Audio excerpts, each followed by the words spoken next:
बात की जाए एआई तकनीक, देखिए बहुत महत्वपूर्ण ये मुद्दा है एआई तकनीक, क्योंकि एआई तकनीक आज के दौर में शिक्षा में बहुत महत्वपूर्ण रोल निभा सकता है। इसको लेकर सेंटर ऑफ एक्सीलेंस जैसे की घोषणा है वो यहाँ पर इस बजट में यहाँ पर हो सकती है। जोधपुर हुआ, जयपुर।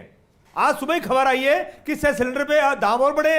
आम आदमी पूछ रहा है पेट्रोल, डीजल, गैस, रोटी, कपड़ा, मकान, शिक्षा, चिकित्सा, उस पर यह भारतीय जनता पार्टी क्यों नहीं काम कर रही है? ये आंकड़े तो ले आते हैं बड़े बड़े, और आपको ताजुब होगा कि दुनिया के अंदर सबसे बड़ी पार्टी है झूठ बोलने वाली और आंकड़े पेश करने वाली। और आम आदमी पूछता है, झोपड़ी वाला पूछता है, गरीब पूछता है कि मेरे लिए आज क्या आया।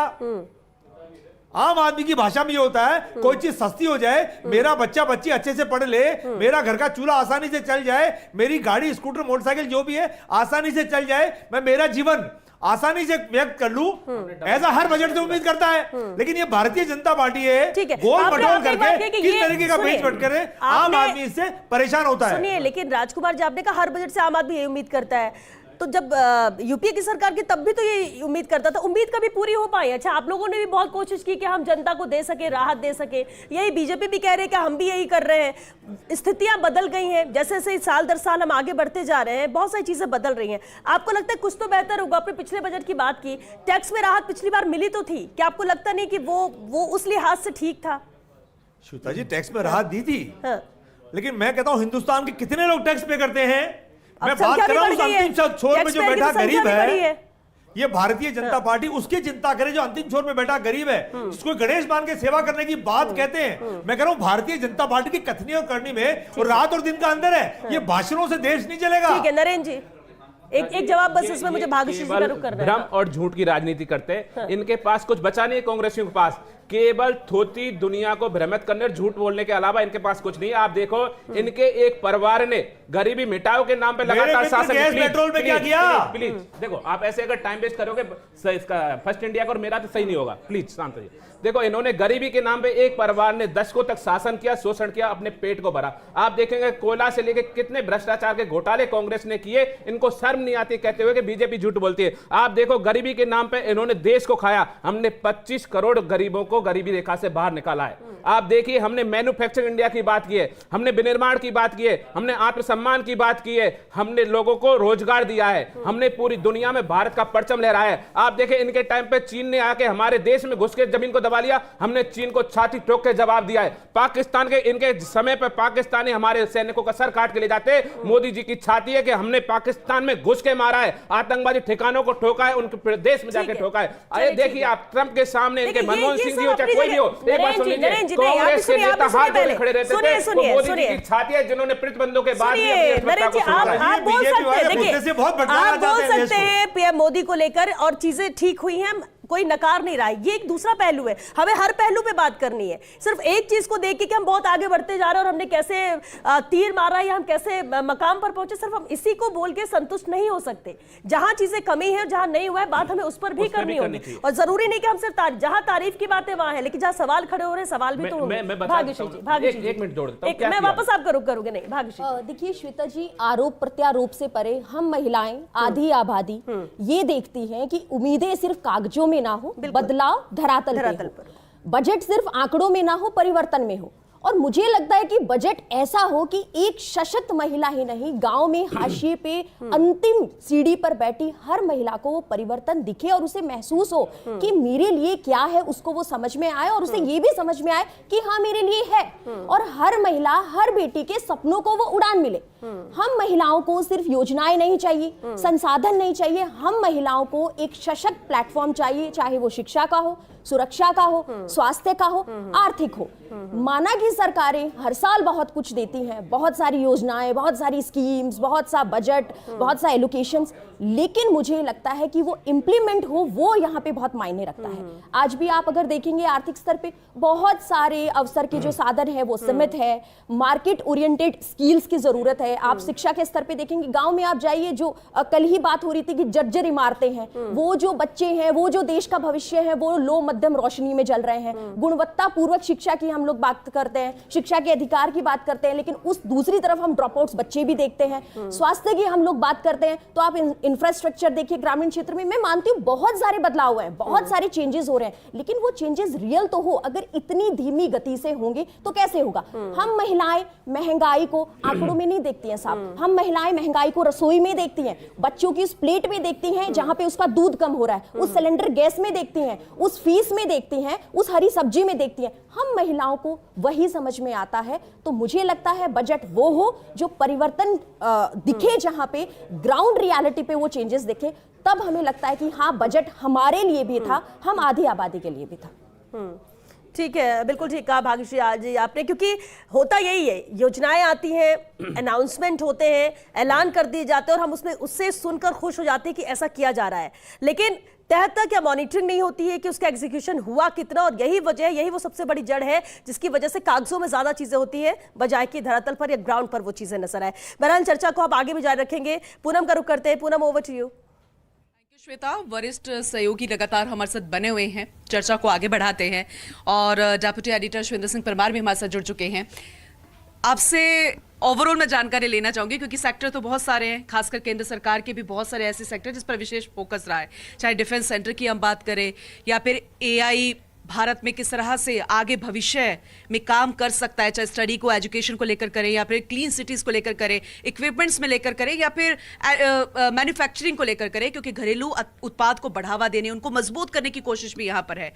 क्या लगता है कि इन सेक्टर्स में भी ज्यादा फोकस रहेगा या फिर हर सेक्टर्स को लुभाने की कोशिश मोदी की तरफ से? देखिए, ये बहुत इंटरेस्टिंग बजट है पूनम, क्योंकि आमतौर पर जब देश का आम बजट आता है तो जो आम लोग होते हैं उनकी दो तरह की उम्मीद होती है। एक तो वो देखते हैं कि जीएसटी में क्या कटौती होगी, कुछ महंगाई कम होगी कि नहीं, हमारी जेब में कितना पैसा बचेगा।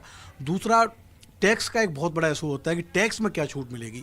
इस बजट में इंटरेस्टिंग बात यह है कि जीएसटी सरकार पहले ही कम कर चुकी है। बजट ऑलरेडी पिछले बजट में ठीक ठाक कम हो गया, तो इस बात की उम्मीद नहीं है कि बजट का कोई स्लैब इस बार कम होगा।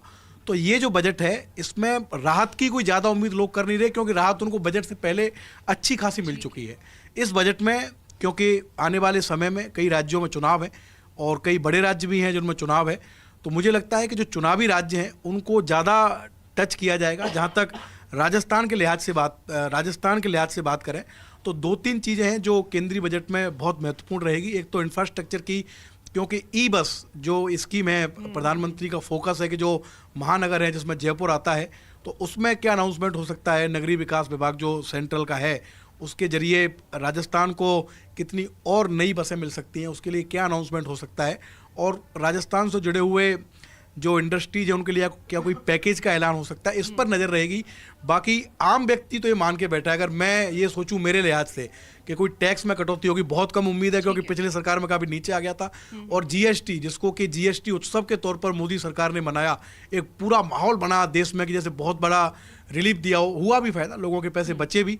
तो जीएसटी में भी किसी तरह की कटौती की कोई उम्मीद इस बजट पर नहीं दिख रही। चलिए ठीक है विकास जी, आपसे भी मैं रिएक्शन ले लेती हूँ, क्योंकि सोलर एनर्जी को लेकर बात करते हैं और जब डबल इंजन की सरकार होती है और खासकर राजस्थान ऐसा राज्य है जहां पर हम सोलर हब बना सकते हैं और कोशिशें लंबे समय से जारी है, लेकिन फिर भी चाहे सब्सिडी की बात करें या फिर और महत्वपूर्ण योजनाओं के विस्तार की बात करें, वो संभव है? फंड में इंक्रीज किया जा सकता है? देखिए पूनम जी, इस बजट में और कुछ हो या नहीं हो, लेकिन इस चीज़ पर जरूर फोकस दिया जाएगा कि हिंदुस्तान में खासतौर पर उन राज्यों में जहां पर सोलर एनर्जी का ज़्यादा कह सकते हैं संभावना है, उन जगहों के लिए कुछ नई स्कीम्स वगैरह या फिर सोलर एनर्जी में क्या नए नवाचार जो हो रहे हैं उनको किस तरह से अडॉप्ट किया जाए। अगर बात करें, अब तक हम बात करें कुसुम योजना की, कुसुम ए, कुसुम बी और कुसुम सी, 3 कंपोनेंट केंद्र सरकार ने किया और उसके काफ़ी असर राज्यों के अंदर देखने को मिलेगा। लेकिन उसका अब एक नया रूप सामने आया कि जिसमें कि क्योंकि सोलर की बिजली दिन में पैदा होती है, लेकिन अब उस पावर को आरटीसी पावर है, राउंड द क्लॉक 24 घंटे उस पावर को कैसे यूज किया जाए, इसके लिए नया कंसेप्ट आया है बैटरी स्टोरेज का। तो बैटरी स्टोरेज के साथ में सोलर को किस तरह से कनेक्ट किया जाए, उसको लेकर के बजट में उम्मीद है 100% इस पर कुछ ना कुछ घोषणा हो सकती है। इसके अलावा आरडीएसएस स्कीम केंद्र सरकार की बहुत बड़ी स्कीम है, जिसमें कि राज्यों की बिजली कंपनियों के जो इंफ्रास्ट्रक्चर है उसको मजबूती प्रदान की जाती है। उस स्कीम को भी दायरा बढ़ा सकते हैं। इसके अलावा पीएम सूर्यघर योजना है जिसका दायरा बढ़ सकता है। इसके अलावा आम जनता को राहत देने के लिए कई ऐसी उम्मीदें हैं। जिस तरह से बिजली कंपनियां हैं जो राज्यों की, उन राज्यों की बिजली कंपनियों के लिए कुछ कैसे फाइनेंशियली रिस्ट्रिक्शन, जिस तरह का कोई प्लान जो है वो तैयार किया जा सकता है। तो ये एक बजट में उम्मीद है, क्योंकि राज्यों में बिजली कंपनियों को वित्तीय रूप से पोषित करना एक बहुत बड़ी जरूरत है, और उसके लिए कोई ऐसी स्कीम लेके आए जिससे कि राज्यों की बिजली कंपनियां जो अपने स्तर पर खड़ी हो सके, उसको लेकर उम्मीद बहुत ज्यादा है। जी चलिए ठीक है विकास जी, थैंक यू। और देखिए अभिषेक जी, लगातार हम चर्चा कर रहे हैं और आगे भी बढ़ाएंगे। एक बार श्वेता का रुख कर लेते हैं। Shweta, over to you. बिल्कुल पूनम, और हमारे साथ क्योंकि एसोसिएट एडिटर विमल कोठारी जी भी लगातार बने हुए। विमल जी, जानकारी ऐसे मिल रही है कि मार्केट अप हुआ है, जो कि गिरावट के साथ खुला था। इस पर एक अपडेट जरूर चाहेंगे। श्वेता जी, जहाँ तक बाजार की बात करें, जिस समय 9:30 बजे जब बाजार की शुरुआत हुई थी उस समय बहुत अच्छी तेजी नहीं थी, लेकिन अभी बाजार 220 पॉइंट बीएससी सेंसेक्स ऊपर है, 50 पॉइंट के आसपास एनएससी सेंसेक्स ऊपर है, जिसे देखते हुए ये माना जा रहा है कि जो शेयर बाजार है वो इस बजट को बड़ा पॉजिटिव ले रहा है। जहाँ तक शेयर बाजार की बात करें, शेयर बाजार में पिछले 8 महीने से लगातार फॉरेन इंस्टीट्यूशनल बायर्स की सेलिंग आ रही है। सरकार के सामने एक बड़ी चुनौती ये भी है कि शेयर बाजार में जो पैसा लगा हुआ है उस पैसे को विदेशी निवेशकों के पैसे को रोके रखा जाए। जो डोमेस्टिक इंस्टीट्यूशनल इन्वेस्टर्स हैं वो अपना निवेश लगातार करते जा रहे हैं। दो बड़ी बातें स्टॉक मार्केट को लेकर के देखी जा रही है, जिसमें से पहली बड़ी बात तो ये है कि सिक्योरिटी ट्रांजैक्शन टैक्स है, उस सिक्योरिटी ट्रांजैक्शन टैक्स में कमी की जाए या उसे समाप्त कर दिया जाए। दूसरा, लॉन्ग टर्म कैपिटल गेन और शॉर्ट टर्म कैपिटल गेन को लेकर के जो इनकम टैक्स के प्रोविजंस हैं उन प्रोविजंस में बदलाव किया जाए। लॉन्ग टर्म कैपिटल गेन के अंदर जो 1.25 लाख रुपए के आसपास की टैक्स फ्री की जो छूट है वो छूट काफ़ी लंबे समय से चली जा रही है। चूँकि शेयर्स की वैल्यू ही बहुत ज़्यादा बढ़ गई, तो ऐसी स्थिति में 1.25 लाख रुपए की जो छूट है वो बहुत ही नॉमिनल अमाउंट होती है। इसलिए इस बात की भी उम्मीद की जा रही है कि सरकार इस छूट की जो राशि है, उसकी जो सीमा है, उसमें बदलाव करे। जहाँ तक शेयर बाज़ार की बात करें, शेयर बाज़ार को लेकर के जो बजट में घोषणाएं होती है उनका क्या असर होता है वो जब बाज़ार बंद होगा तब पता लगेगा। लेकिन जब भी बजट आता है, केंद्रीय बजट जब भी घोषित होता है, उसमें जो भी घोषणाएं होती है, जिस सेक्टर को उसका फ़ायदा होता है, जिस सेक्टर में बजट घोषणाओं का नकारात्मक असर होता है, उन सेक्टर विशेष की कंपनियों के शेयर्स में बड़ा उतार चढ़ाव आता है। तो ये माना जा सकता है कि आज जो बजट घोषणाएं होगी उनका बाजार पर भी असर नज़र आएगा। यही एक बड़ा कारण है कि आज रविवार के दिन भी बीएससी और एनएससी और दोनों ही स्टॉक एक्सचेंजेस के अंदर पूरे दिन नॉर्मल व्यापार होगा। तो अब यही देखने जाने वाली बात है कि व्यापार आखिर किस दिशा में आगे बढ़ता है, आगे क्या होता है। जी श्वेता जी।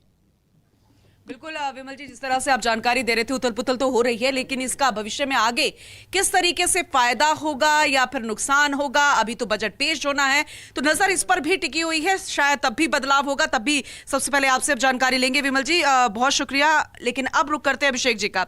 इंफ्रास्ट्रक्चर पर हम लगातार बातचीत कर रहे हैं और अब ये कहा भी जा रहा है, क्योंकि शिवेंद्र जी ने कह दिया कि कड़वी घुट्टी मिल सकती है, और इंफ्रास्ट्रक्चर पर जोर रहेगा या नहीं रहेगा, बुनियादी ढांचे की हम बात तो कर रहे हैं, लेकिन फिर भी जो शहरी इलाका है, वो शहरी तबका है और ज़्यादातर मिडिल क्लास फैमिली भी रहती है, वो हमेशा कहती है हम अछूते रह जाते हैं। देखिए, आपने शहरी इलाके की बात करी, मिडिल क्लास की बात करी। अभी जो 2 दिन पहले इकोनॉमिक सर्वे आया था, उस इकोनॉमिक सर्वे में आपने देखा कि ऐसा पहली बार था कि जब जो बढ़ता शहरीकरण है, उस शहरीकरण के कारण जिस तरह से जो लाइफ स्टाइल है लोगों की, उसको लेकर भी उसमें बातें की गई हैं। चाहे वो जंक फूड का बड़ी तादाद में उपयोग हो रहा, लोग खा रहे हो, या फिर सोशल मीडिया की लत हो, या जो ऑनलाइन जो क्लासेज है या ऑनलाइन जो हम काम करते हैं उससे जो मानव स्वास्थ्य पर प्रतिकूल असर पड़ रहा है, उसकी पहली बार बातें की गई है। तो ये उम्मीद है कि इस बार बजट में इन चीज़ों को लेकर कुछ ना कुछ, जैसे कुछ देशों में जैसे ये बात आ रही है कि जो जंक फूड है, जंक फूड का विज्ञापन जो है वो कुछ समय के लिए बैन रखा जाए ताकि लोग उसको कम देखें। इसके अलावा जो सोशल मीडिया की लत है, तो उसमें कैसे बच्चों को बचाया जा सकता है, उसके लिए कोई घोषणा की जा सकती है।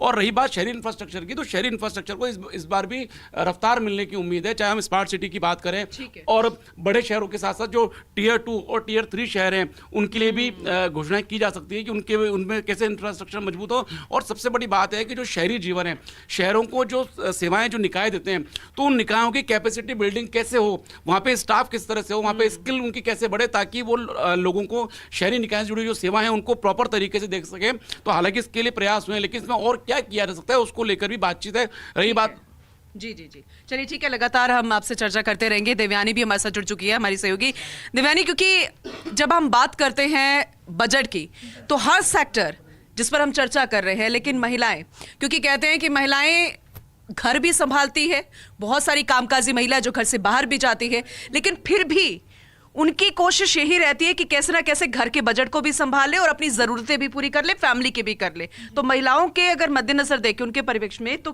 किस तरह से एक उम्मीद एक घरेलू महिला कर रही है और जो कामकाजी भी है? जी देखिए पूनम, हमेशा से ही अगर मोदी सरकार की बात करें तो महिलाओं पर बहुत ज़्यादा फोकस रहा है मोदी सरकार का। चाहे आप योजनाओं की बात करें तो सुकन्या योजना आप ले लीजिए, लाडली बहन योजना ले लीजिए, तो इन सब से कहीं ना कहीं महिलाओं को सपोर्ट मिलता है। वहीं अगर अभी मैं थोड़ी देर पहले जब मैं बात कर रही थी महिलाओं से, तो उन्होंने कहा कि इस बजट से उन्हें उम्मीद है कि वो सिर्फ एक लाइफ को अफोर्ड ना कर पाए, बल्कि जो उनके शौक हैं उसको भी वो पूरा कर सके। तो ये महिलाएं जो हैं उनका एक मेन फोकस इस चीज़ पे है। वो उम्मीद भी कर रही है कि इस बजट में उन्हें जो एक अफोर्डेबिलिटी के अलावा जो उनके शौक है उस चीज़ में भी उनको थोड़ी सी रियायत मिले। और ऐसे में उम्मीद कर रहे हैं वो कि महिलाओं के लिए और भी बहुत सारी चीज़ें इस बजट में उन्हें देखने को मिल सकती है। चलिए ठीक है, उम्मीदें यहाँ पर की जा रही है भरत, क्योंकि हम एजुकेशन की लगातार बात कर रहे हैं, हायर एजुकेशन, फिर आईआईटी सेक्टर की बात करते हैं, लेकिन फिर भी बहुत सारे ऐसे बच्चे हैं जो आज भी बाहर जाते हैं, विदेशों में जाते हैं, क्योंकि वो मान ही नहीं पाते, एक्सेप्ट नहीं कर पाते कि आईआईटी या अन्य एम्स या बाकी जगहों से निकलकर भी वो कहीं और दूसरे सेक्टर में जा सकते हैं। क्या अंदर ही देश में रह के लोन, स्कॉलरशिप, इस पर काम किया जा सकता है? देखिए, बिल्कुल आज का जो बजट है वो खास तौर पर राजस्थान के लिहाजे से बात की जाए तो मरुधरा के उच्च शिक्षा के स्तर को बदलने के लिए आज का जो बजट केवल आंकड़ों का खेल नहीं होगा, राजस्थान को नॉलेज हब बनने की दिशा में एक बड़ा कदम साबित होगा। अगर बात करें पिछले कुछ सालों की कि राजस्थान का उच्च शिक्षा तकनीक अचानक से ग्रोथ किया है, बात करें आईआईटी जयपुर, आईआईटी जोधपुर की बात करें, एआईएम उदयपुर की बात करें, एमएनआईटी जयपुर की बात करें, तो इन संस्थानों ने पूरे प्रदेश में, पूरे देश में एक अपनी नई पहचान बनाई है। आप बात कर रही हैं कि हमारे जयपुर का साथ या प्रदेश का जो छात्र है वो कहीं बाहर नहीं जाए, इसको लेकर वाकई में काम करने की ज़रूरत है और उम्मीद की जा रही है इस बजट के अंतर्गत कि कई इस प्रकार की घोषणाएं वो यहाँ पर होने वाली है। देखिए, खासतौर पर अगर कॉलेजों की बात की जाए तो रिसर्च की बेहद ज़रूरत है और रिसर्च के लिए इंफ्रास्ट्रक्चर के साथ साथ इक्विपमेंट्स की बात की जाए, नई नई चीज़ों की बात की जाए तो ये होना बहुत जरूरी है। स्कॉलरशिप की बात और स्कॉलरशिप की बात की जाए तो स्कॉलरशिप को लेकर निश्चित रूप से जरूर घोषणा है इस बजट में होंगी। इसके साथ साथ आपको बता दूं कि प्रदेश में खासतौर पर बांसवाड़ा की बात की जाए, डूंगरपुर की बात की जाए, तो इन इलाकों में ठीक है, यानी कि बीजेपी शासित राज्यों पर फोकस किया जा सकता है। लेकिन ऋतुराज जी, ये कहा जा रहा है कि चुनावी बजट ज्यादा हो सकता है, टैक्स स्लैब में ज्यादा बदलाव नहीं होगा। क्या मानकर चलें ऐसा ही होगा, या फिर सबको साथ लेकर चलने की जो बात कही जाती है केंद्र सरकार, प्रधानमंत्री नरेंद्र मोदी, वित्त मंत्री की ओर से, वही होता हुआ नजर आएगा? देखिए, पहले जो बजट का तरीका था वो काफ़ी पारंपरिक तरीका माना जाता था। अब काफ़ी कुछ बदलाव हुआ है इसमें। मोटे तौर पर अगर हम बात करें तो जो बदलाव देखने को मिलता है वो यह है कि संघीय लोकतंत्र की भावना को और मजबूत किया जा सकता है। तो उस लिहाज से जो अब आज के समय की ज़रूरत है कि जो नई नीतियों की ज़रूरत है, ऐसे नीतियों को अपनाने वाले राज्यों को क्या किस रूप में मदद मिल सकती है। मसलन अगर हम बात करें एरोस्पेस और डिफेंस पॉलिसी की, तो राजस्थान ने इसकी घोषणा की है और राजस्थान ने घोषणा करने के साथ साथ किस तरह से राजस्थान को इसका मैन्युफैक्चरिंग हब बनाया जा सकता है, इसको लेकर एक इच्छा जताई, एक मंशा जताई है। साथ ही साथ एआई जो पॉलिसी राजस्थान ने डिक्लेयर की है, उसको आगे बढ़ाने के लिए केंद्र की ओर से किस रूप में मदद मिल सकती है, और जो राज्य ऐसा करने की मंशा जता रहे हैं उनको किस तरह से लॉजिस्टिक और अन्य सहायता मिल सकती है, इसकी ओर देखना होगा। और जो खुद राज्य अपनी दृष्टि से विकसित कर रहे हैं कि जो नॉलेज सिटी बना रहे हैं या गिफ्ट सिटी बना रहे हैं, इन तमाम इंफ्रास्ट्रक्चर प्रोजेक्ट्स को मूर्त रूप किस रूप में दिया जाए। केंद्र सरकार से जब वो मांग करते हैं फंड की, तो क्या वो सहायता भी उन तक पहुंच पाती है? क्योंकि योजनाओं का विस्तार भी तभी हो पाएगा, और जहां पर डबल इंजन की सरकार है वहां के जो राज्य है और सरकार है वो ज्यादा उम्मीद करती है। श्वेता, लगातार तो इनसे हम ले रहे हैं, लेकिन एक्सपर्ट कमेंट लेंगे, और मेरा सवाल एक है जो वहां पर महिला एक्सपर्ट भी बैठी हैं, क्योंकि प्रधानमंत्री इंटर्नशिप प्रोग्राम महिलाओं के लिए लेकर आए हैं, उसमें उम्र जो है वो 24 साल तक है। क्या उस पर बढ़ाने पर विचार विमर्श जो चल रहा था सरकार की तरफ से, क्या उस पर फैसला लिया जा सकता है, और क्या उस पर फंड की बढ़ोतरी की जा सकती है?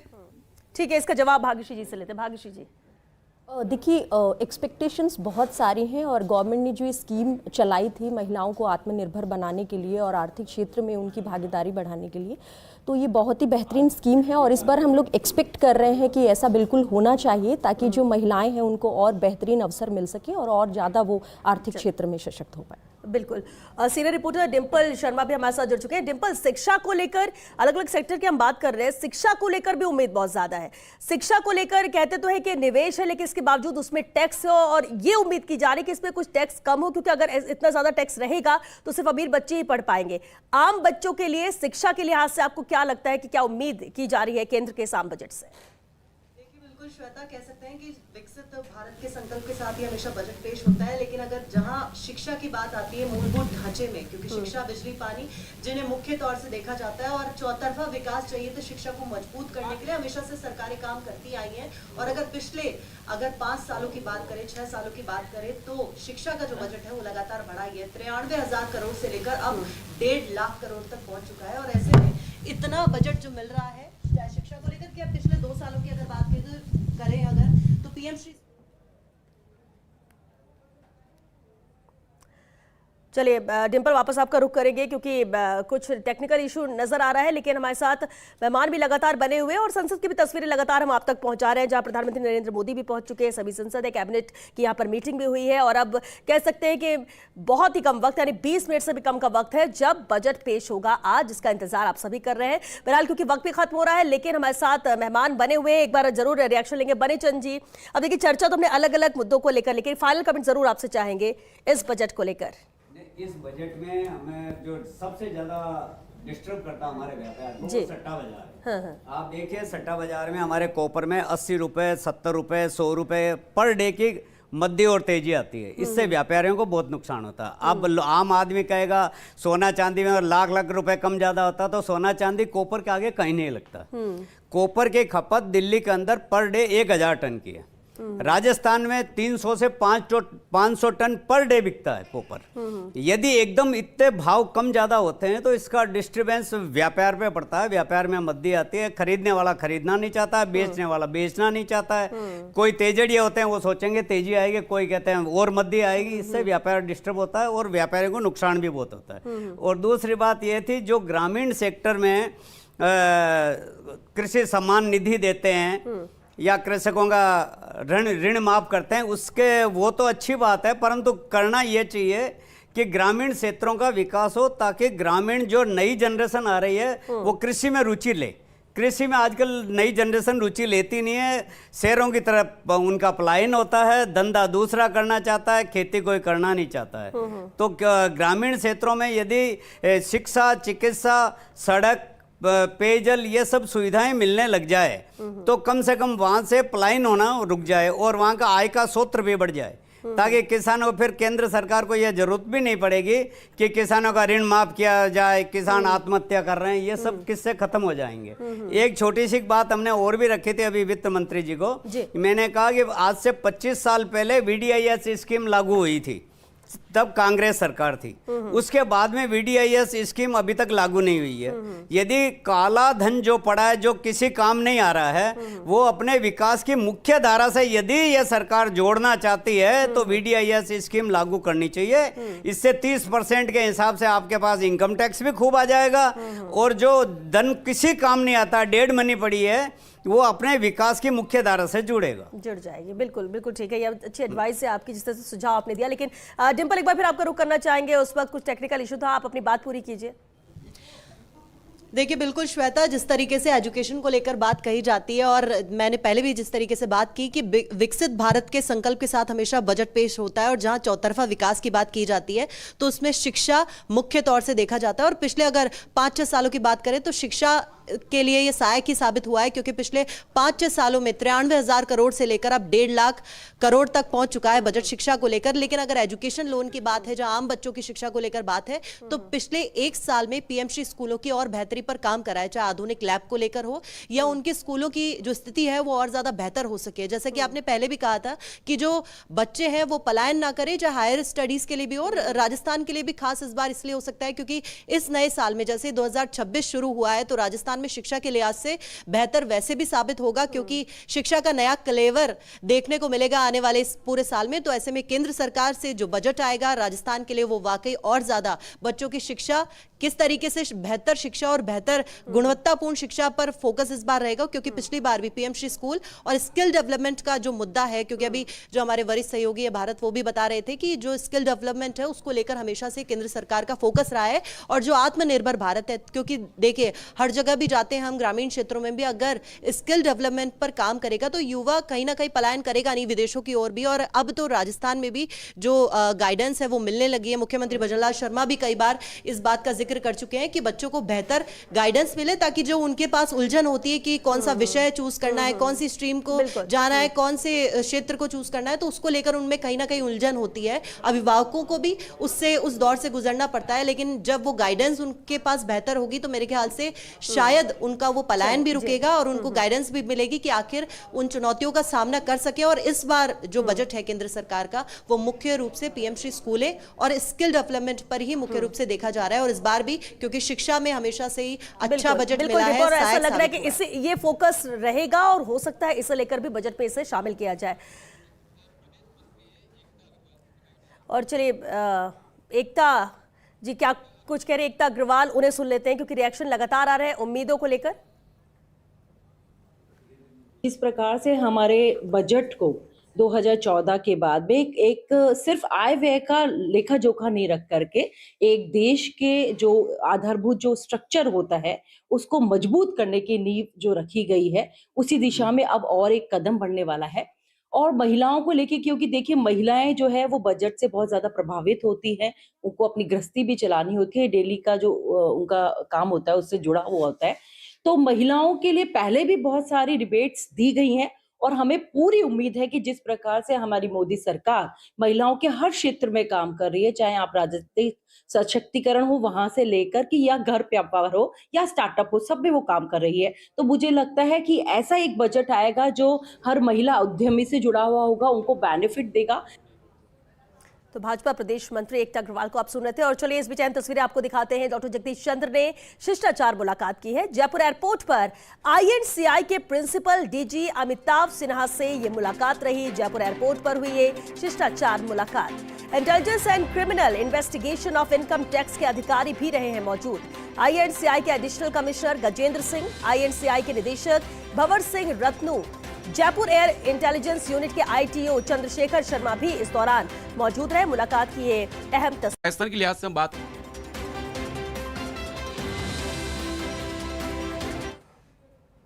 चलिए एक छोटा सा ब्रेक लिया, रुकेंगे, जल्द लौटेंगे इस ब्रेक में।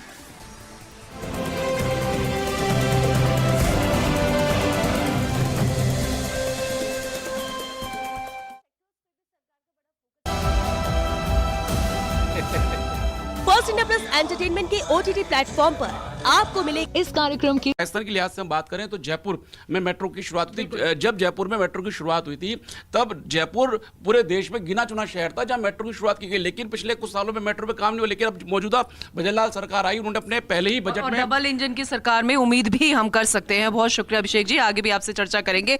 बात एजुकेशन सेक्टर की भी कर लेते हैं श्वेता, क्योंकि बेहद महत्वपूर्ण है। हायर एजुकेशन कर ली, आगे IIT जाना है, लेकिन कैसे IIT सेक्टर को और ज्यादा मजबूत किया जाए, इस पर भी चर्चा हमेशा होती है, काम होता है, लेकिन फिर भी कई राज्य ऐसे हैं जो अछूते रह जाते हैं। इस पर क्या उम्मीद करें एजुकेशन सेक्टर की, अगर हम बात करते हैं या IT सेक्टर को मजबूत करने की बात करते हैं भारत? देखिए, सबसे पहले तो मैं बताऊं इस बार का जो बजट है वो शिक्षा को लेकर ये उम्मीद करता है कि जो GDP का 6% है वो शिक्षा के लिए हो, क्योंकि गत वर्ष बजट में देखा गया कि 4 से 5% है वो GDP का रहा था। देखिए, सबसे महत्वपूर्ण शिक्षा में इंफ्रास्ट्रक्चर, और उम्मीद की जा रही कि इस बार के जो बजट है उसमें इंफ्रास्ट्रक्चर को लेकर बड़ी घोषणा है वो यहाँ पर हो सकती है। दूसरा बड़ा ये चैलेंज है कि राष्ट्रीय शिक्षा नीति 2020 को जब लागू किया गया था तो अभी भी उसमें कहीं ना कहीं छोटी छोटी खामियां हैं वो यहाँ पर रह चुकी है, जिसके परिणाम हमें देखने को मिल रहे हैं।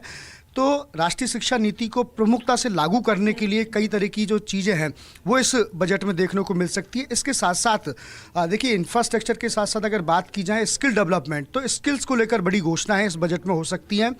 इसके साथ साथ बात की जाए AI तकनीक, देखिए बहुत महत्वपूर्ण ये मुद्दा है AI तकनीक, क्योंकि AI तकनीक आज के दौर में शिक्षा में बहुत महत्वपूर्ण रोल निभा सकता है। इसको लेकर सेंटर ऑफ एक्सीलेंस जैसे की घोषणा है वो यहाँ पर इस बजट में यहाँ पर हो सकती है। जोधपुर हुआ, जयपुर हुआ, इसमें सेंटर ऑफ एक्सीलेंस खोले जा सकते हैं जिसके माध्यम से एआई के जरिए, एआई जो तकनीक है उसको किस प्रकार से शिक्षा के अंदर अच्छी तरीके से बनाया जाए, और सबसे प्रमुख बात यह है कि शिक्षा को किस प्रकार से रोजगार मुखी बनाया जाए, यानी कि एजुकेशन को किस प्रकार। प्राइमरली जब हम स्टॉक मार्केट की बात करते हैं तो मेरे को ऐसा लगता है कि आज तो पॉजिटिव ही दिख रहा है market, but sectoral analysis is very important, because जब से चाइना ने क्रिटिकल मिनरल को स्ट्रेटेजिक टूल के रूप में यूज किया है तो हर सरकार के लिए जागृति का समय है कि कैसे वो अपने क्रिटिकल एसेट्स, अब क्रिटिकल एसेट्स जरूरी नहीं है कि वो मिनरल्स ही होंगे, डेफिनेटली भारत सरकार भी क्रिटिकल मिनरल्स पे काम कर रही है, और क्रिटिकल मिनरल्स की माइनिंग से ज्यादा उसके कन्वर्जन, उसको कैसे मैग्नेट्स में कन्वर्ट किया जा रहा है, उसके ऊपर एक नया फोकस एरिया आ सकता है।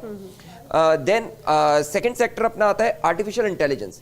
आज की दुनिया में सबसे पावरफुल टूल जो है अमेरिका के पास, जो अभी सबसे पावरफुल टूल है वो न्यूक्लियर बॉम्ब नहीं है, न्यूक्लियर बॉम्ब तो बहुत सारी कंट्रीज के पास है, पर आर्टिफिशियल इंटेलिजेंस एक ऐसा प्लेटफॉर्म है। और सबसे मजेदार चीज ये है कि इस एआई को डेवलप करने में पूरी दुनिया में भारतीय साइंटिस्ट, भारतीय कंप्यूटर इंजीनियर्स, इन्होंने ये पूरा सॉफ्टवेयर डेवलप किया है। आज आवश्यकता है कि सरकार एआई के ऊपर एक बड़ा प्लेटफॉर्म इंडिया में डेवलप करे, इंडिजिनियस डेवलप कराए, और उसके लिए एक प्रमोशन की कोई स्कीम आनी चाहिए। देन डेटा सेंटर एक बहुत बड़ा एवेन्यू है जहां पे मुझे लगता है कि भारत सरकार को कोई फोकस एरिया रहेगा। देन सोलर पावर का जो बैटरी बैकअप है उसके ऊपर, क्योंकि सोलर पावर पे सरकार काफी काम कर चुकी है, उससे बहुत बड़ा इन्वेस्टमेंट ऑलरेडी इंडिया में आ चुका है, परंतु अब जो फोकस होगा उसके बैटरी बैकअप के ऊपर एक फोकस लेके आ सकती है। प्लस बहुत सारे, जैसे ऑलरेडी $50 बिलियन के इन्वेस्टमेंट्स ऑलरेडी इंडिया में प्रपोज्ड हैं, मेटा इन्वेस्ट कर रही है, माइक्रोसॉफ्ट इन्वेस्ट कर रही है, और बहुत सारी कंपनियां, अमेजन इन्वेस्ट कर रही है। आवश्यकता यह है कि वो सारा इन्वेस्टमेंट किस तरीके से भारत में रोजगार डेवलप करेगा, उसके ऊपर कैसे काम होगा, वो सारी चीजें मेरे को लगता है इस बजट का फोकस रहेंगी। और लास्ट पॉइंट, व्यापारी के लिए क्या चाहिए? व्यापारी के लिए आज सबसे इंपॉर्टेंट चीज है कि जो पुराने टैक्स के करके जितने भी प्रॉब्लम्स हैं, जितने भी केसेस चल रहे हैं, उसके लिए एक एमनेस्टी स्कीम इनकम टैक्स में और जीएसटी में, ऐसी एक एक एमनेस्टी स्कीम अगर दोनों में आ जाती है तो मुझे ऐसा लगता है कि आज की डेट में सबसे ज्यादा बेनिफिट जो लोकल व्यापारी है, जो एमएसएमई है, उसको इस चीज से लाभ मिल सकता है। और टैक्सेशन में बहुत ज्यादा कोई परिवर्तन देख नहीं रहा हूं, नहीं मिलेगा। ठीक है, नरेंद्र जी फाइनल कमेंट। मैं बिल्कुल इनकी बात में जोड़ना चाहूंगा कि बाकी में सेक्टर वाइज ये बजट आएगा। आप देखेंगे कि प्रधानमंत्री ने लगातार मैन्युफैक्चरिंग सेक्टर पर ध्यान दिया है, एग्रीकल्चर पे कुछ आएगा, बिल्कुल बिल्कुल सारे चीजों में मोदी जी जैसे कि अपने वंदे भारत चलाई है, ऐसे ही एयरपोर्टों को लेकर लगातार काम कर रहा है। बात की एआई की, तो हम 10,000 युवाओं को एआई की स्पेशल ट्रेनिंग मोदी जी इस क्षेत्र में देने वाले हैं। इसके साथ ही देखेंगे आप मोबाइल मैन्युफैक्चरिंग में हम लोग 1 लाख करोड़ का निर्यात कर चुके हैं। इसके साथ ही आप देखेंगे कि रक्षा उपकरणों में 23,000 करोड़ का निर्यात हमने किया है, और 10 लाख युवाओं को अपन प्रशिक्षण के साथ में एग्रीकल्चर में युवाओं के लिए विशेष स्कीम आई हुई है कि वो वहीं पर पैकेजिंग करें, वहीं पर निर्माण करें, वहीं पर उद्योग लगाएं। जैसा कि भाई साहब ने कहा, तो एग्रीकल्चर सेक्टर पर विशेष फोकस होगा, और यही फोकस होगा कि युवा एग्रीकल्चर में आगे बढ़े। ये आने वाला बजट युवाओं के लिए होगा, रोजगारमुखी होगा, और रोजगार देने वाला बजट होगा। आने वाले समय में विकसित भारत का मार्ग प्रशस्त रहेगा। ये सब चीजें शामिल। Rajkumar ji final comment sir.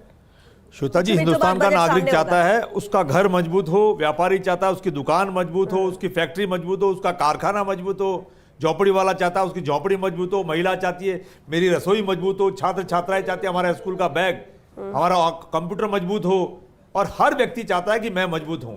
Bharatiya Janata party से निवेदन है, वित्त मंत्री से निवेदन है कि ऐसा बजट पेश करें जिससे आम आदमी अपने आप को सुरक्षित और ताकतवर महसूस करे कि देश आगे जो बढ़ रहा है, ये विकसित भारत की जो बात करते हैं, उसमें मेरा परिवार और मेरा अपना भी उसमें विकास में योगदान हो तो ज्यादा बेहतर होगा। और एक और निवेदन करना चाहूंगा कि जितने भी सेक्टर्स हैं, किसान चाहता है मेरा खेत मजबूत हो, खिलाड़ी चाहता है मैं मजबूत हूं। आप किसानों की हालत देख के आइए, खिलाड़ियों की हालत देख के आइए हमारे देश के अंदर। ये जो अभी आप बात कर रहे थे शेयर मार्केट, आप बात कर रहे थे सोना चांदी की, शादियों का सीजन चल रहा है, उछाले मार रहे हैं शेयर मार्केट और सोना चांदी, इस तरीके से उछाले मार रहे हैं, लगातार शादियां चल रही है। तो मैं केंद्र सरकार से निवेदन करूंगा, आम व्यक्ति की अगर आप बातों को अपने मद्देनजर रखते हुए बजट पेश करेंगे तो हिंदुस्तान का प्रत्येक तबका अपने आप को ताकतवर और मजबूत महसूस करेगा। ठीक है, ठीक बात आपने कही, लेकिन इसलिए तो ये देखना होगा कि कितना बैलेंस बजट रहता है, क्योंकि चीजें ये भी इंपॉर्टेंट है, दूसरी तरफ जो हम बात कर रहे हैं वो भी इंपॉर्टेंट है। बैलेंस कैसे बजट लाती है सरकार, इसी पर ही सबकी नजर। भाग्यश्री जी फाइनल कमेंट। देखिए, पूरी उम्मीद है और भरोसा है कि इस बार का बजट जो होगा वो असली बदलाव, असली अवसर और असली सशक्तिकरण पे पूरी रूप से निर्भर होगा। और जैसे कि हम लोग बात करते हैं आत्मनिर्भर भारत की, मेरा मानना है कि इस बार का जो बजट होगा वो आत्मनिर्भर नागरिक भी बनाएगा और वो किसी भी क्षेत्र में या किसी भी वर्ग के लिए जो भी सौगातें लाएगा वो नए आयाम स्थापित करेंगे। लेकिन लास्ट में फिर भी ये है कि बजट एक दिन पास होता है लेकिन पूरे साल इंपॉर्टेंट होता है उसका इम्प्लीमेंटेशन। तो पूरी उम्मीदें हैं कि उसका प्रॉपर इम्प्लीमेंटेशन हो और ग्राउंड रियलिटी, ग्राउंड पे उसकी तस्वीरें, वो जो परिवर्तन की तस्वीरें हम सभी को देखने को मिले। बिल्कुल हुसैन जी, एविएशन भी टूरिज्म से ही कनेक्टेड है और हवाई यात्रा को लेकर बहुत सारी ऐसी चीजें जो बहुत मुश्किलें भी 2025 में देखने को मिले। आपको लगता है कि इस पर भी फोकस केंद्र सरकार को इस बजट में करना चाहिए? निश्चित रूप से मैं ये कहता हूँ, एविएशन में लगातार सरकार काम कर रही है और देश के अंदर में हवाई अड्डों की संख्या बढ़ रही है। और निश्चित रूप से जब मैं राजस्थान की बात करूं तो राजस्थान को भी एक सौगात मिली है, कोटा के अंदर में हवाई अड्डा निर्माण हो रहा है और राजस्थान में आने वाले लेकिन राहत तो तब मिलेगी जब हवाई सफर थोड़ा सस्ता होगा। यहाँ तो कोई लिमिट ही नहीं है। देखें, हवाई सफर इस पे कहीं लगाम लगाने की आपको जरूरत नहीं लगती है कि मनमानी न चले, लगाम हो ताकि हर क्लास का व्यक्ति सफर कर सके, उसके लिए उसकी पहुंच तक हो सके।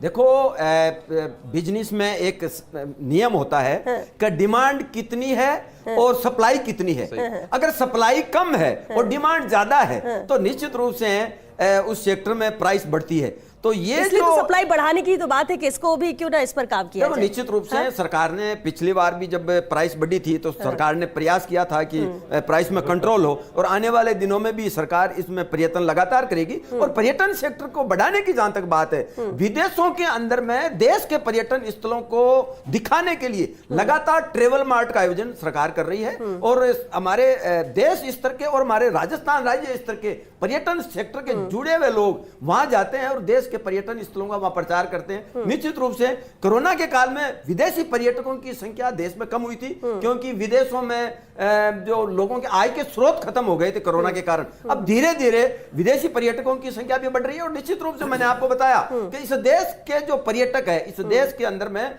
आज एक भारतीय अपने आप को सुरक्षित मानने लगा है, उसकी आय के स्रोत को सुरक्षित मानने लगा है। जब आय के स्रोत को सुरक्षित मानता है तो अपने पैसों को वो पर्यटन के रूप में जाकर के खर्च करता है। और निश्चित रूप से इस देश में जिस तरीके से माननीय प्रधानमंत्री नरेंद्र मोदी जी ने काम किया है, देश का प्रत्येक आदमी अपने सेक्टर में मजबूत बना है, उसी हिसाब से पर्यटक भी बढ़े हैं। 140 करोड़ पर्यटक देश के एक स्थान से दूसरे स्थान जाते थे, वो 180 करोड़ तक पहुंचे और लगातार आने वाले दिनों में भी पर्यटकों की संख्या लगातार इस देश में बढ़ेगी, देशी भी और विदेशी भी।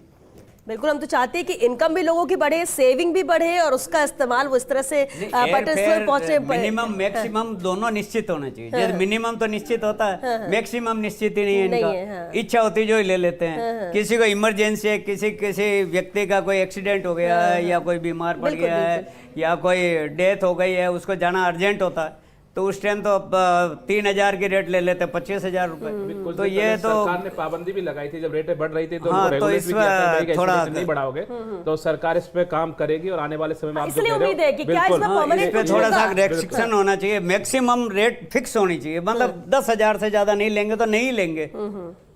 और इसलिए भी ना कि इतनी मुश्किलें इससे पहले नहीं आई जो इंडिगो की फ्लाइट को लेकर इंडिगो का टाइम ज्यादा खड़ी हुई थी, उसके बाद से ये सवाल उठ रहे थे सरकार पर भी। यहाँ से बेंगलोर का 3,000 से लेकर 25,000 किराया सोल्यूशन इसका कुछ ना कुछ माननी पड़ेगी कि मोदी जी के आने के बाद में बहुत ज्यादा लोग हवाई सफर करने लग गए। हम जैसे लोग भी हवाई सफर करने आजकल मोदी जी के एक लाइन में कमेंट। श्वेता जी, मोदी जी को गलतफहमी है कि पूरी दुनिया को चला रहे हैं। इन बीजेपी वालों को बहुत गलतफहमी है कि पूरी दुनिया ही चला रहे हैं। आप देख रहे हैं हवाई यात्राएं कितनी सुरक्षित हो गई है। अभी आपने देखा इंडिगो के अंदर देखा आपने, यात्री परेशान हो रहे थे, रो रहे थे, लेकिन भारतीय जनता पार्टी की सरकार को कोई फुर्सत नहीं थी। कांग्रेस के लोग काम करते हैं, बीजेपी वाले अपनी गलतफहमी निकाल रहे हैं, शासन नहीं मिलता। ये भ्रष्टाचारी कांग्रेस लगातार हार रही है, फिर भी बड़बोलापन छोड़ती नहीं है। आने वाले चलिए ठीक है, अभी एक बार बजट पे भी फोकस कर लेते हैं। नरेंद्र जी, बजट पर भी फोकस कर लेते हैं, उसके बाद के लिए भी थोड़ी एनर्जी बचा के रखिए। ये थोड़ी एनर्जी बचा कर रखिए क्योंकि 11 बजने वाले हैं। संसद भवन में केंद्रीय कैबिनेट की बैठक हुई है। बजट 2026-27 को मिली है केंद्रीय कैबिनेट की मंजूरी। थोड़ी देर में बजट पेश करेंगी केंद्रीय वित्त मंत्री निर्मला सीतारमण। लगातार नवी बार है जब बजट पेश करेंगे निर्मला सीतारमण और कुछ सेकेंड्स जिसका इंतजार और है, 11 बजने वाले हैं और जिसका इंतजार सभी कर रहे हैं। लगातार है नवी बार जब बजट पेश करेंगी केंद्रीय वित्त मंत्री निर्मला सीतारमण, और बजट की ये कॉपी आप देख सकते हैं जो संसद भवन पहुंच चुकी है। कैबिनेट मीटिंग भी यहां पर हो चुकी है और अब इंतजार है बजट का। थोड़ी देर में बजट पेश करेंगे वित्त मंत्री निर्मला सीतारमण। बेहद अहम है। अब देखिए चर्चा लगातार हम हर सेक्टर को लेकर कर रहे थे, जिस तरह से एक्सपर्ट्स भी बता रहे थे क्या कुछ हो सकता है क्या नहीं हो सकता है। कई ऐसी बातें जिसमें उम्मीद किसी को बहुत ज्यादा लग रही है और किसी को लग रहा है कि इसमें इस बार कुछ नहीं हो सकता है, और यही बजट को और भी खास बना देता है कि आखिर जब इतनी तरह की बातें चर्चा में सामने आ रही है तो आखिर मुहर किस में लग रही होगी, किसे प्राथमिकता में लिया है सरकार ने इस बजट में। और ये सीधी तस्वीर आप देख रहे हैं, लोकसभा अध्यक्ष ओम बिरला आ चुके हैं आसन पर, और अब आइटम नंबर 1 माननीय वित्त मंत्री Shrimati Nirmala Sitharaman ji. Item number 1। Sir, with your permission, I rise to lay on the table a copy each of the following papers, Hindi and English versions, under Article 281 of the Constitution, Report for 2026 to 2031, Volume 1, Main Report of the 16th Finance Commission. 2. Report for 2026-2031, Volume 2, Annexures of the 16th Finance Commission. Number 3, explanatory memorandum as to the action taken on the recommendations contained in the above report. Item number 2 माननीय वित्त मंत्री निर्मला सीतारमण जी।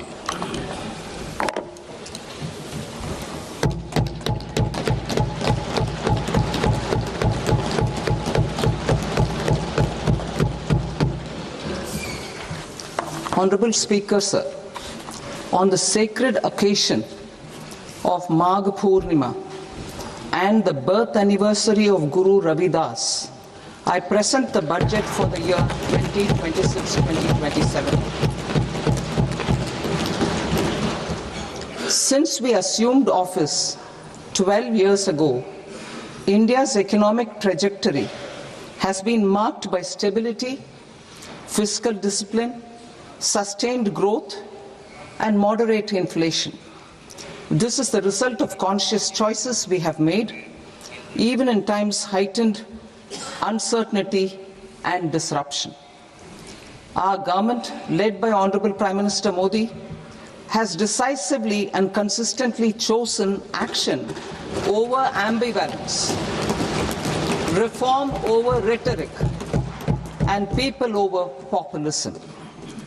We have pursued far-reaching structural reforms, fiscal prudence and monetary stability, whilst maintaining a strong thrust on public investment.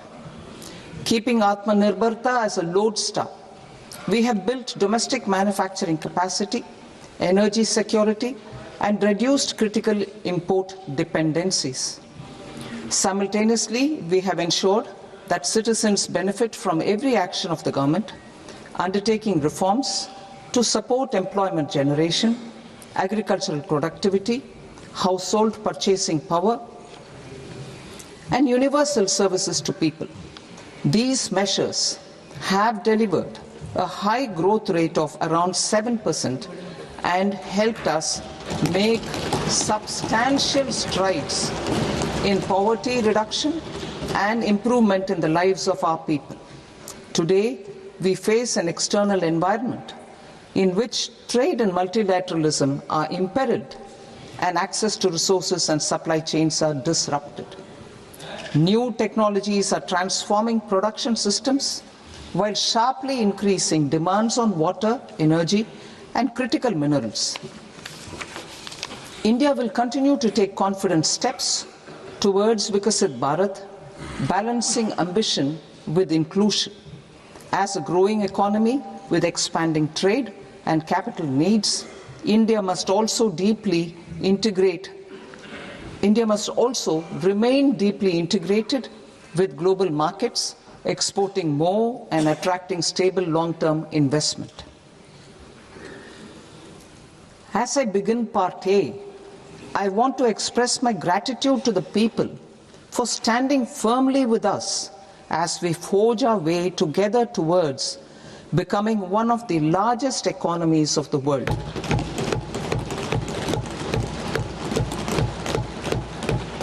Our aim is to transform aspiration into achievement and potential into performance as we ensure that the dividends of growth reach every farmer, the scheduled caste, the scheduled tribes, the nomads, the youth, the poor, and the women. In Vikasit Bharat Young Leaders Dialogue 2026, several innovative ideas were shared with our Prime Minister, which have inspired many of the proposals, making this a unique Yuva Shakti-driven budget. Our government's sankalp is to focus on our poor, underprivileged, and the disadvantaged.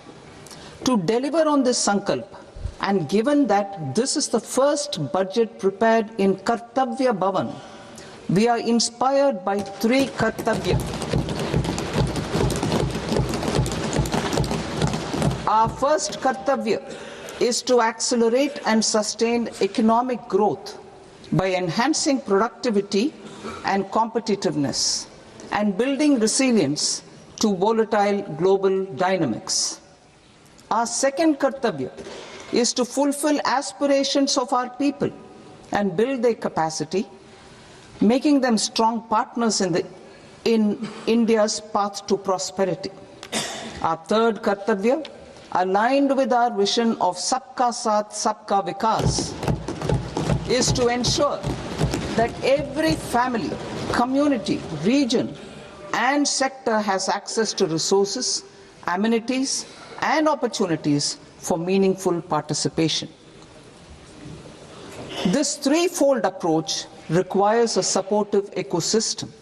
The first requirement is to sustain the momentum of structural reforms, continuous, adaptive, and forward-looking. Second, a robust and resilient financial sector is central to mobilizing savings, allocating capital efficiently, and managing risks. Third, cutting-edge technologies, including AI applications, can serve us as force multipliers for better governance. Reform Express. Our government has undertaken comprehensive reforms towards creating employment, boosting productivity, and accelerating growth. After the Prime Minister's announcement on Independence Day in 2025, over 350 reforms have been rolled out.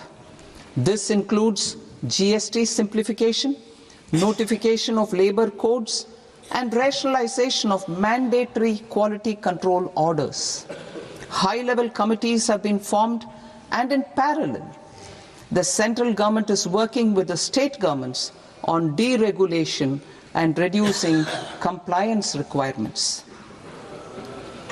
The Reform Express is well on its way and will maintain its momentum to help us fulfill our Kartavya. I now move to specific proposals. Under our first Kartavya, to accelerate and sustain economic growth, I propose interventions in 6 areas. 1. Scaling up manufacturing in 7 strategic and frontier sectors. 2. Rejuvenating legacy industrial sectors. 3. Creating champion MSMEs. 4. Delivering a powerful push for infrastructure. 5. Ensuring long-term security and stability. And 6. Developing city economic regions. Scaling up of manufacturing in 7 strategic and frontier sectors. Biopharma Shakti, meaning biopharma strategy for health advancement through knowledge, technology, and innovation. India's disease burden is observed to be shifting towards non-communicable diseases like diabetes, cancer, and autoimmune disorders. Biologic medicines are key to longevity and quality of life at affordable costs. To develop India as a global biopharma manufacturing hub,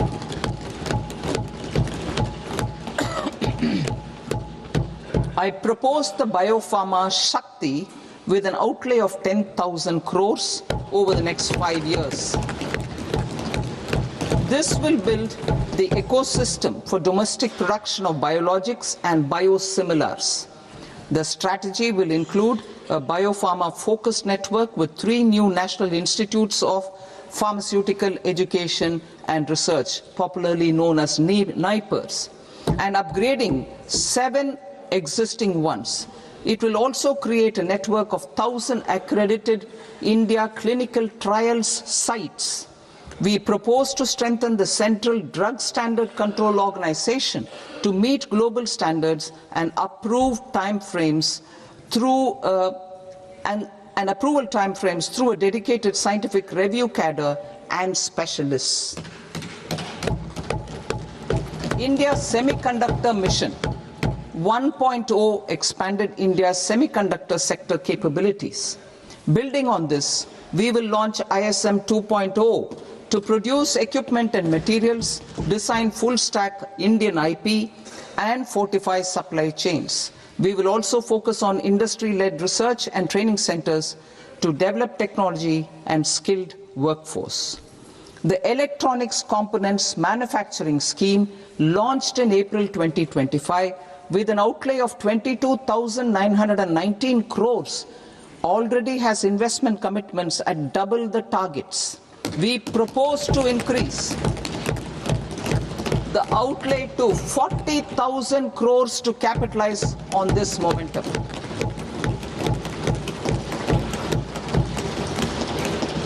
A scheme for rare earth permanent magnets was launched in 2025 November.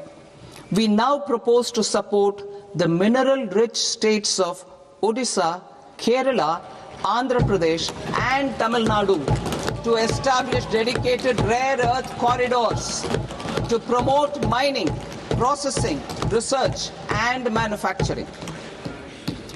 To enhance domestic chemical production and reduce import dependency,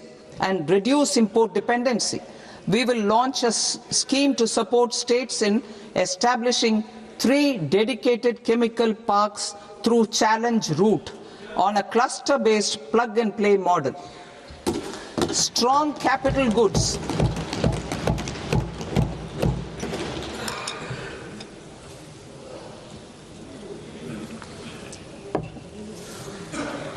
Strong capital goods capability is a determinant of productivity and quality across different sectors. Towards building this capacity, I propose the following. High-tech tool rooms will be established by central public sector enterprises at 2 locations as digitally enabled automated service bureaus that locally design, test, and manufacture high-precision components at scale and at lower cost. 2. A scheme for enhancement of construction and infrastructure equipments will be introduced to strengthen domestic manufacturing of high value and technologically advanced CIE. This can range from lifts in a multi-storied apartment or firefighting equipment in multiplexes, large or small, and to tunnel boring equipments for building metros and high-altitude roads. I also propose a scheme for container manufacturing to create a globally competitive container manufacturing ecosystem with a budgetary allocation of 10,000 crores over a 5-year period. For the labor-intensive textile sector, I propose an integrated program with 5 subparts. 1. The National Fiber Scheme for Self-Reliance in Natural Fibers, such as silk, wool and jute, man-made fibers, and new age fibers. Textile expansion and employment scheme to modernize traditional clusters with capital support for machinery, technology upgradation, and common testing and certification centers. 3. The National Handloom and Handicraft Program to integrate and strengthen existing schemes and ensure targeted support for weavers and artisans. Tex Eco Initiative to promote globally competitive and sustainable textiles and apparels. Samarth 2.0 to modernize the upgrade the textile skilling ecosystem through collaboration with industry and academic institutions. Further, I propose to set up a mega textile parks in challenge mode. They can also focus on bringing value addition to technical textiles. I propose to launch the Mahatma Gandhi Gram Swaraj initiative to strengthen khadi, handloom and handicrafts. This will help in global market linkage and branding. It will streamline and support training, skilling, quality of process and production. This will benefit our weavers, village industries, one district, one product ODOP initiative, and also our rural youth. India has the potential to emerge as a global hub for high quality, affordable sports goods. I propose a dedicated initiative for sports goods that will promote manufacturing, research and innovation in equipment design as well as material sciences. Rejuvenation of legacy industrial clusters. I propose to introduce a scheme to revive 200 legacy industrial clusters to improve their cost competitiveness and efficiency through infrastructure and technology upgradation. Creating champion SMEs and supporting micro enterprises. Recognizing MSMEs as a vital engine of growth, I propose a three-pronged approach to help them grow as champions. Equity support. I propose to introduce a dedicated 10,000 crores SME growth fund to create future champions, incentivizing enterprises based on select criteria. I also propose to top up the Self-Reliant India Fund set up in 2021 with 2,000 crores to continue support to micro enterprises and maintain their access to risk capital. Liquidity support. With TREDS, more than 7 lakh crore has been made available to MSMEs. To leverage its full potential, I propose 4 measures. 1. Mandate TREDS as the transaction settlement platform for all purchases from MSMEs by CPSEs, serving as a benchmark for other corporates. 2. Introduce a credit guarantee support mechanism through CGT-MSE for invoice discounting on TREDS platform. 3. Link GEM with TREDS for sharing information with financiers about government purchases from MSMEs, encouraging cheaper and quicker financing. 4. Introduce TREDS receivables as asset-backed securities, helping develop a secondary market, enhancing liquidity and settlement of transactions. Professional support. Government will facilitate professional institutions such as the ICAI, ICSI, ICMAI to design short-term modular courses and practical tools to develop a cadre of corporate mitras, especially in Tier 2 and Tier 3 towns. These accredited para-professionals will help MSMEs meet compliance requirements at affordable costs. Infrastructure. During this past decade, our government has undertaken several initiatives for large-scale enhancement of public infrastructure, including through new financing instruments such as Infrastructure Investment Trust (InvITs) and Real Estate Investment Trust (REITs), and institutions like NIIF and NABFID. We shall continue to focus on developing infrastructure in cities with over 5 lakh population, that is Tier 2, Tier 3 cities, which have expanded to become growth centers. Public capital expenditure has increased manifold from 2 lakh crore in 2014-15 to an allocation of 11.2 lakh crore in BE 25-26. In this coming year, that is financial year 2026-27, I propose to increase it to 12.2 lakh crores to continue the momentum. To strengthen the confidence of private developers regarding risks during infrastructure development and construction phase, I propose to set up an infrastructure risk guarantee fund to provide prudentially calibrated partial credit guarantee to lenders. Over the years, REITs have emerged as a successful instrument for asset monetization. I propose to accelerate recycling of significant real estate assets of the CPSEs through the setting up of dedicated REITs. To promote environmentally sustainable movement of cargo, I propose to 1. Establish new dedicated freight corridors connecting Dankuni in the east to Surat in the west. Operationalize 20 new national waterways over the next 5 years. Starting with National Waterways 5 in Orissa to connect mineral-rich areas of Talcher and Angul and industrial centers like Kalinga Nagar to the ports of Paradeep and Dhamra. Training institutes will be set up as regional centers of excellence for development of required manpower for these waterways. This will benefit youth in the entire stretch of the waterways to train and acquire skills.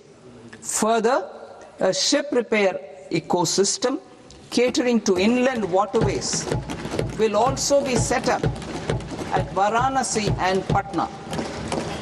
And C, launch a coastal cargo promotion scheme for incentivizing a modal shift from rail to road to increase the share of inland waterways and coastal shipping from 6% to 12% by 2047.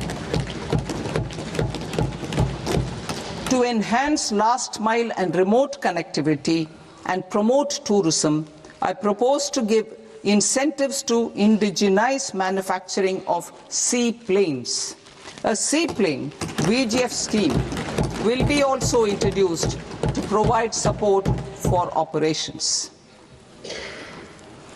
Carbon capture, utilization and storage. Aligning with the roadmap launched in December 2025, the carbon capture, utilization and storage technologies at scale will achieve higher readiness and in end-use application across 5 industrial sectors, including power, steel, cement, refineries, and chemicals. An outlay of 20,000 crore is proposed over the next 5 years for this purpose. City economic regions. Cities are India's engines of growth, innovation, and opportunities. We shall now focus on Tier 2, Tier 3 cities and even temple towns, which need modern infrastructure and basic amenities.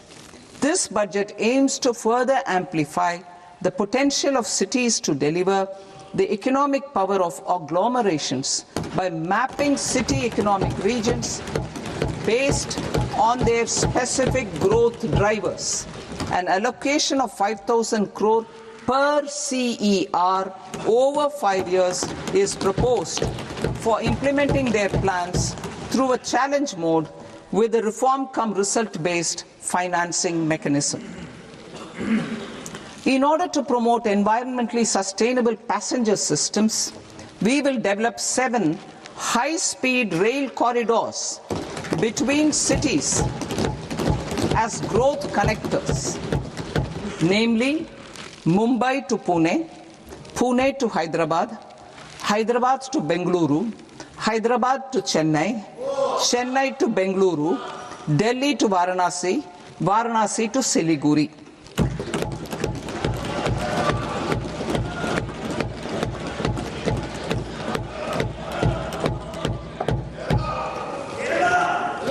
Financial sector. The Indian banking sector today is characterized by strong balance sheet, historic highs in profitability, improved asset quality, and coverage exceeding 98% of villages in the country. At this juncture, we are well placed to futuristically evaluate the measures needed to continue on the path of reform-led growth of this sector. I propose setting up a high-level committee on banking for Vikasit Bharat. High-level committee on banking for Vikasit Bharat to comprehensively review the sector and align it with India's next phase of growth, while safeguarding financial stability, inclusion, and consumer protection. The vision for NBFCs for Vikasit Bharat has been outlined with clear targets for credit disbursement and technology adoption in order to achieve scale and improve efficiency in the public sector NBFCs. As a first step, it is proposed to restructure the Power Finance Corporation and Rural Electrification Corporation.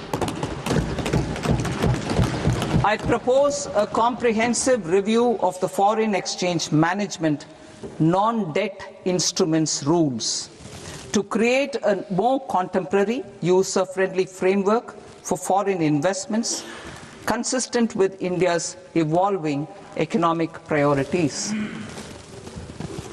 Corporate bond market. I propose to introduce a market-making framework with suitable access to funds and derivatives on corporate bond indices. I also propose to introduce total return swaps on corporate bonds. Municipal bonds.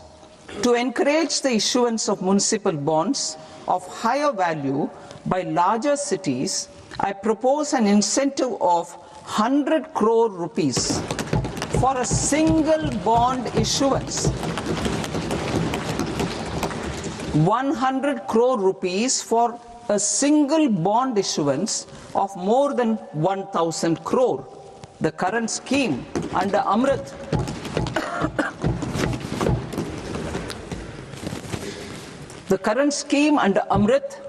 which incentivizes issuances up to 200 crores only, will also continue to support smaller and medium towns. That will also continue to support the smaller and medium towns. Ease of doing business.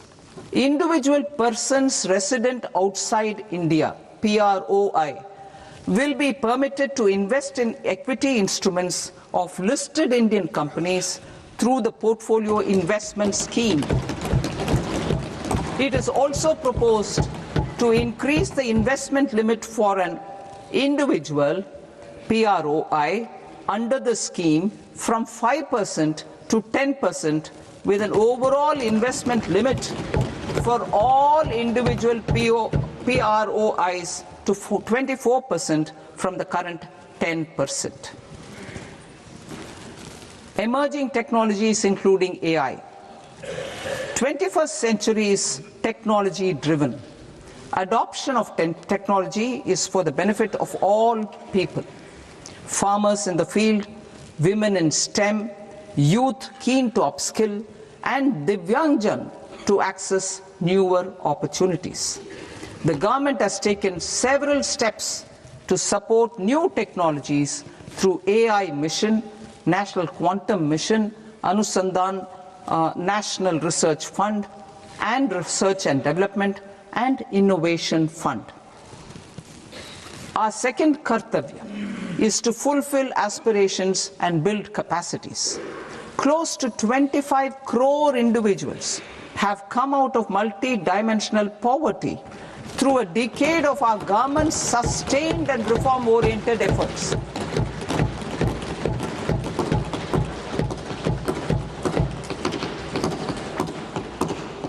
Our government has therefore decided to place a renewed emphasis on the service sector to provide a pathway to fulfilling aspirations of a youthful India with the following measures. I propose to set up a high-powered education to employment and enterprises standing committee to recommend measures that focus on services sector as a core driver of Vikasit Bharat. This will make us a global leader in services with a 10% global share by 2047. The committee will prioritize areas to optimize the potential for growth, employment, and exports. They will also assess the impact of emerging technologies, including AI, on jobs and skill requirements and propose measures thereof. To create a range of skilled career pathways, a new range of skilled career pathways for our youth, I propose interventions in the following sectors. Health. Existing institutions for allied health professionals will be upgraded and new AHP institutions established in private and government sectors. This will cover 10 selected disciplines, including optometry, radiology, anesthesia, OT technology, applied psychology and behavioral health, and add 1 lakh AHPs over the next 5 years. A strong care system covering geriatric and allied care services will be built. A variety of NSQF aligned programs will be developed to train multi-skilled caregivers, combining core care and allied skills such as wellness, yoga, and operation of medical assistive devices. In the coming year, 1.5 lakh caregivers will be trained.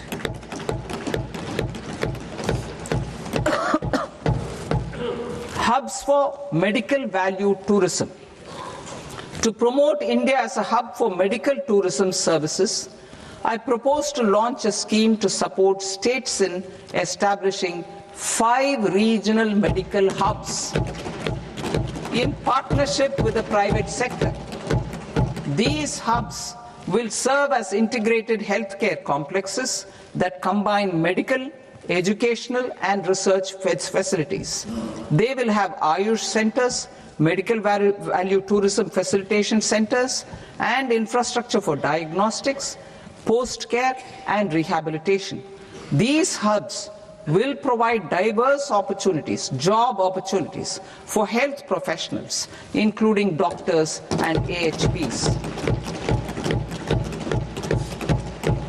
Ancient Indian yoga, already respected in several parts of the world, was given a mass global recognition when Honorable Prime Minister took it to the UN.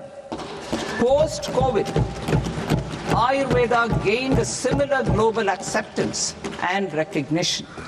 Exporting quality Ayurveda products helps farmers who grow the herbs and youth who process the products. To meet growing global demand, a few more steps are being taken. I propose to 1. set up 3 new All India Institutes of Ayurveda. 2. Upgrade Ayush pharmacies and drug testing labs for higher standards of certification ecosystem and make available more skilled personnel. 3. Upgrade the WHO Global Traditional Medicine Center in Jamnagar to bolster evidence-based research, training and awareness for traditional medicine. Animal husbandry. Livestock contributes to close to 16% of farm income, including of poor and marginal households. To scale up availability of veterinary professionals by more than 20,000, I propose to roll out a loan-linked capital subsidy support scheme for establishment of veterinary and para-veterinary colleges, veterinary hospitals, diagnostic laboratories, and breeding facilities in private sector. Collaboration between Indian and foreign institutions will also be facilitated. Orange economy. India's animation, visual effects, gaming and comics sector, AVGC sector, is a growing industry projected to require 2 million professionals by 2030. I propose to support the Indian Institute of Creative Technologies, Mumbai, in setting up AVGC content creator labs in 15,000 secondary schools all over the country and 500 colleges. The Indian design industry is expanding rapidly, and yet there is a shortage of Indian designers. I propose to establish, through Challenge Route, a new National Institute of Design to boost design education and development in the eastern region of India. Education. Our government will support states through Challenge Route in creating 5 university townships in the vicinity of major industrial and logistics corridors. These planned academic zones will host multiple universities, colleges and research institutions, skill centers and residential complexes. In higher education, STEM institutions, prolonged hours of study and laboratory work pose some challenges for girl students. Through VGF, Viability Gap Funding and capital support, 1 girls' hostel will be established in every district.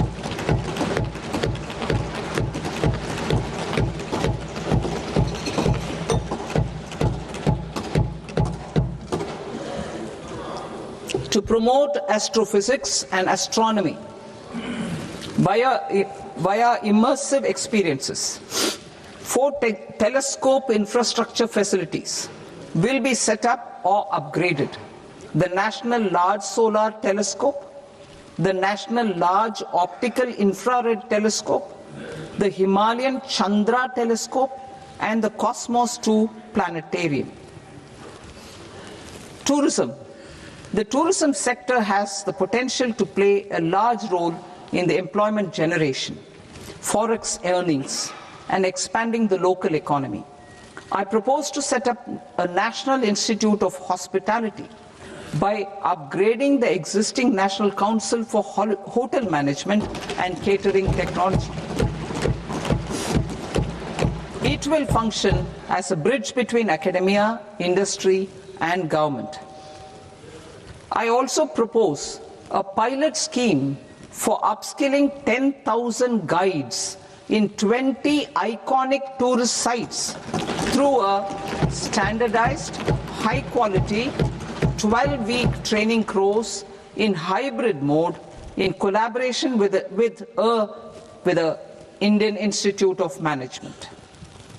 A national destination digital knowledge grid will be established to digitally document all places of significance, cultural, spiritual, and heritage. This initiative will create a new ecosystem of jobs for local researchers, historians, content creators, and technology partners. India has the potential and opportunity to offer world-class trekking and hiking experience. We will develop ecologically sustainable mountain trails in Himachal Pradesh, Uttarakhand, and Jammu Kashmir. Also in Araku Valley in the Eastern Ghats and Podigai Malai in the Western Ghats. Turtle trails along key nesting sites in the coastal areas of Odisha, Karnataka, and Kerala. And 3 bird watching trails along the Pulikat Lake in Andhra Pradesh, Tamil Nadu.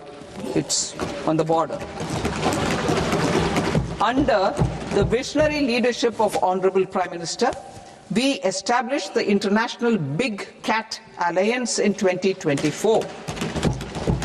This year, India is hosting the first ever Global Big Cat Summit, where heads of governments and ministers from 95 range countries will deliberate on collective strategies for conservation. Heritage and culture tourism. I propose to develop 15 archaeological sites, including Lothal, Dolavira, Rakhi Gadi, Adichanallur, Saranath, Hastinapur, and Leh Palace into vibrant experiential cultural destinations. Excavated landscapes will be open to the public through curated walkways. Immersive storytelling skills and technologies will be introduced to help conservation labs, interpretation centers, and guides. The sports sector provides multiple means of employment, skilling, and job opportunities. Taking forward the systematic nurturing of sports talent, which is set in motion through the Khelo India program earlier, I propose to launch a Khelo India mission to transform the sports sector over the next decade. The mission will facilitate an integrated talent development pathway supported by training centers, which are foundational, intermediate, and elite levels. B, systematic development of coaches and support staff. C, integration of sports science and technology. D, competitions and leagues to promote sports culture and provide platforms. And E, development of sports infrastructure for training and competition. Our third Kartavya aligns with our vision of Sabka Saath, Sabka Vikas towards Vikasit Bharat. This requires targeted efforts for 1, increasing farmer incomes through productivity enhancement and entrepreneurship, with special attention to small and marginal farmers. B, empowering Divyangjan through access to livelihood opportunities, training, and high-quality assistive devices. C, empowering the vulnerable to access mental health and trauma care. D, focus on the Purvodaya states and the Northeast region to accelerate development and employment opportunities. Fisheries. We will undertake initiatives for integrated development of 500 reservoirs and Amrit Sarovars. 2, strengthen the fisheries value chain in coastal areas and enable market linkages involving startups and women-led groups together with fish farmer producer organizations. Animal husbandry. To provide quality employment opportunities in rural and peri-urban areas, we will support the animal husbandry sector in entrepreneurship development through A, credit-linked subsidy program, B, scaling up and modernization of livestock enterprises, C, enhanced creation of livestock, dairy and poultry. I'll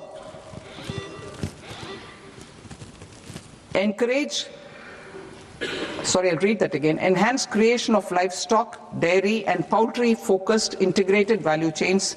And D, encourage creation of livestock farmer producer organizations. High value agriculture.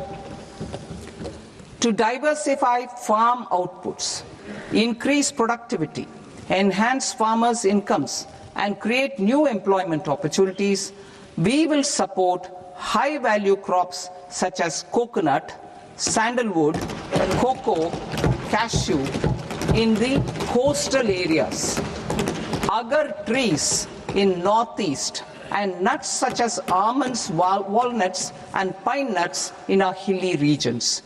These, all of them, will be supported. India is the world's largest producer of coconuts. About 30 million people, including nearly 10 million farmers, depend on coconuts for their livelihood. To further enhance competitiveness in coconut production, I propose a coconut promotion scheme to increase production and enhance productivity through various interventions, including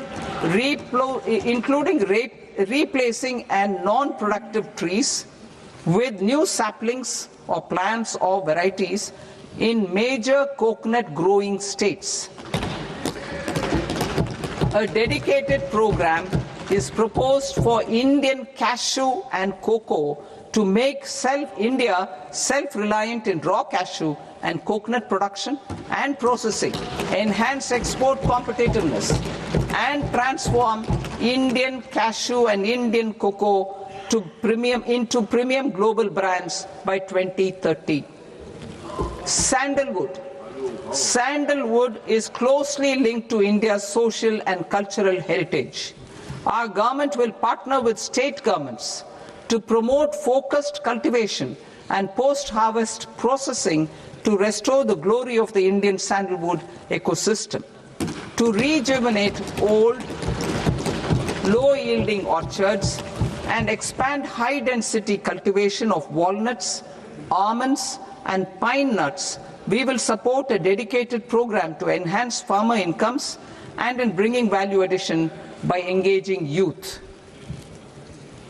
Bharat Vistar, that is virtually integrated system to access agricultural resources.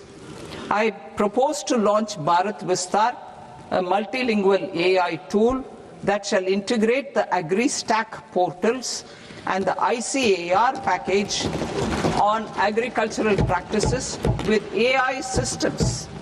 This will enhance farm productivity, enable better decisions for farmers, and reduce risk by providing customized advisory support.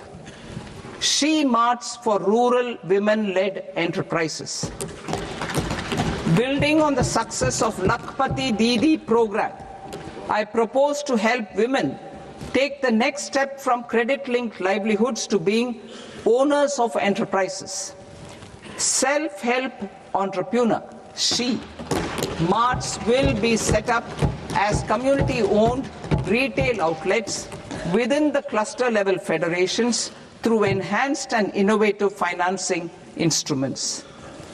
Empowering Divyangjan. Divyangjan Kaushal Yojana. Information technology, AVGC sectors, hospitality and food and beverages sectors often offer task-oriented and process-driven roles which are suitable for Divyangjan. We will ensure dignified livelihood opportunities through industry-relevant and customized training specific to each Divyangjan group.